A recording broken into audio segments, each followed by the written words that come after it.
Hello everyone, today in Story of America cards, we are going to learn some Civil War history with a failed act on the Confederates. It was a battle of the last day during the Battle of Gettysburg and called Pickett's Charge, after Major General George Pickett of the Confederate Army. Now let's get into Pickett's Charge at Gettysburg from the Civil War category in Story of America cards.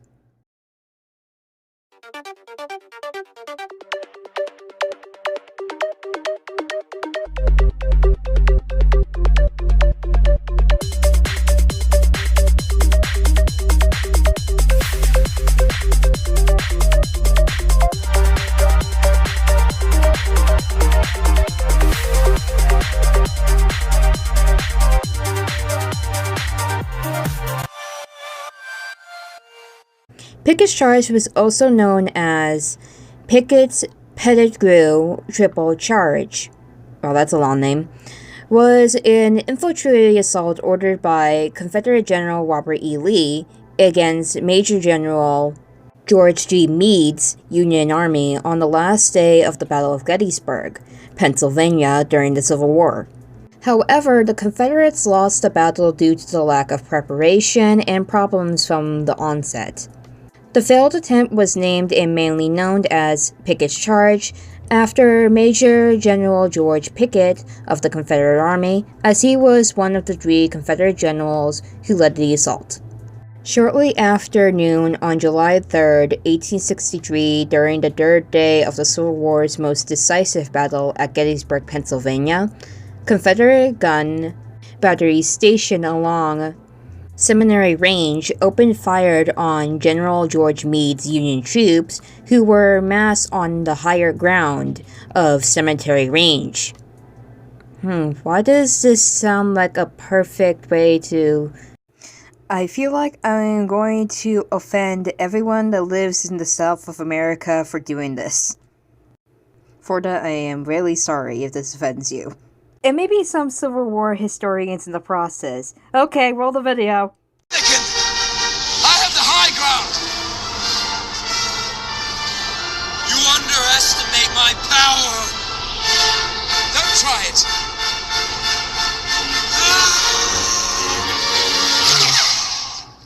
it. Sorry, I couldn't help myself. Confederate Commander Robert E. Lee's plan was to soften up Meade's defenses with artillery, then commit General James Longstreet to a formal attack on the vital seas of Cemetery Range. After some 40 minutes of heavy bombardment, the Confederate gunners ran low on ammunition, causing one of the gunnery officers to scribble a note to General George E. Pickett, the divisional commander. "For God's sake," the note reads, "come quick, or our ammunition will not be. Let me support you properly." Pickett read the note, then turned to General Longstreet and asked, "General, shall I advance?" Longstreet did not answer and for a moment when nodded. Out of the woods along Cemetery Range then suddenly emerged an astonishing sight.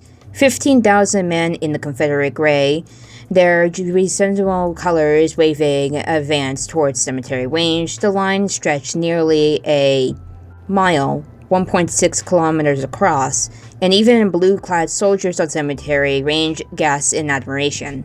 The Union artillery opened up with all the force it could muster. Pickett's men staggered under the deadly fire, which tore gaping holes in the long gray line. Flags began to waver and fall, while behind the still advancing ranks, dead and dying men littered the field. Then, as the Confederates neared the crest, the main Union infantry, which had been concealed behind 2 stone walls, opened up and rattled the gray ranks mercilessly. Now the exhausted Confederates rushed towards the stone walls, using their rifles as clubs. Charging blindly ahead without a plan or order, soon it became apprehended that there could be no victory for the South that day, as the growing masses of Union soldiers loomed ahead on the flanks. Suddenly, it was every man for himself, as those who were able to scramble back over the walls and ran down across the field again to Cemetery Range and safely. Casualties were sickly heavy. In Pickett's division alone, less than 1/4 of his men returned unhurt. Estimates of all Southern casualties at Gettysburg, dead, wounded, and missing, ran to 28,000, while Meade's army lost 23,000 in all. Pickett's charge has become one of the central symbols of the literary and cultural movement known as the Last Cause, in particular for Virginians. Proponents extolled the bravery of Confederate soldiers attacking headlong into the Union lines, the capable leadership of Southern generals inspiring overwhelming confidence in their men, especially that of Virginians such as Lee and Pickett, and the tantalizing closeness of ultimate victory. William Faulkner, a consequential Southern novelist, summarized a picture in Southern myth of the gauntlet but futile episode. For every Southern boy 14 years old, not once but whenever he wants it, there is the instant when it's still not yet 2 o'clock. On that July afternoon in 1863, the Bridgens are in position behind the whale fence. The guns are laid and ready in the woods, and furled flags are already loosened in the brick out, and Pickett himself, with his long oiled rings and his hat in one hand, properly, and his sword in the other, looking up the hill, waiting for Longstreet to give the word, and it's all in the balance. It hasn't happened yet. It hasn't even begun yet. It not only hasn't begun yet, but there is still time for it not to begin against the position and those circumstances which made more men than Garnett and Kemper and Armstead and Wilcox look grave, yet it's going to begin. We all know that we have come too far with too much to stake, and that moment doesn't need even a 14-year-old boy to think this time. Maybe this time, with all this much to lose, then all much to gain, Pennsylvania, Maryland, the world, the Golden Dome of Washington itself to the crown with desperate and unbelievable victory to desperate gamble the cast made 2 years ago. William Faulkner, Intruder in the Dust. Over time, this view came to dominate predictions of the battle despite the interpositions from groups both North and South. Northern veterans in particular opposed the decreasing emphasis on their hard-fought defense on Cemetery Range in favor of exploring the bravery and sacrifice of the attacking Confederate Army.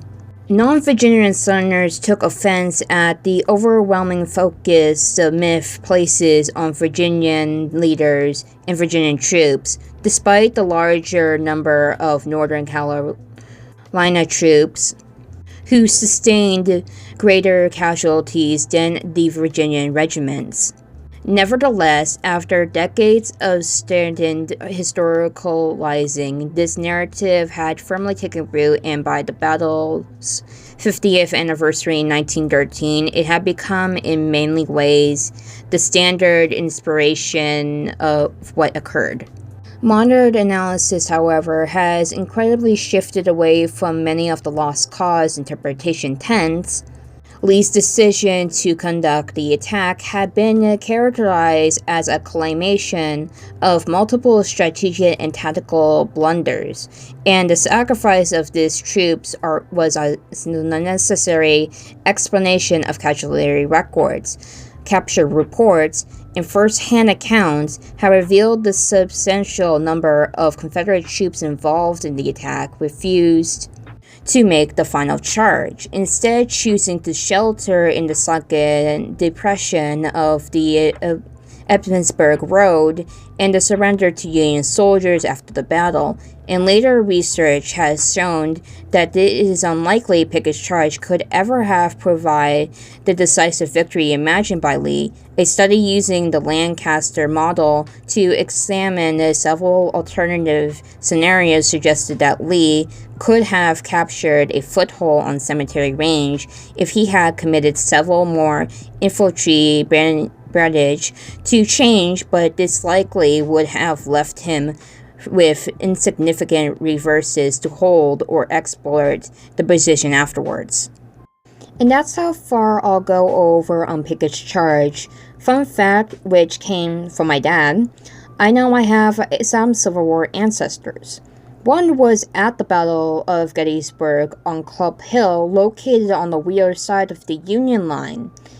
He was my 5th great-grandfather, Vida LaPointe, of the 123rd New York Infantry. So there's some little facts on me. Anyways, see you in the next history card.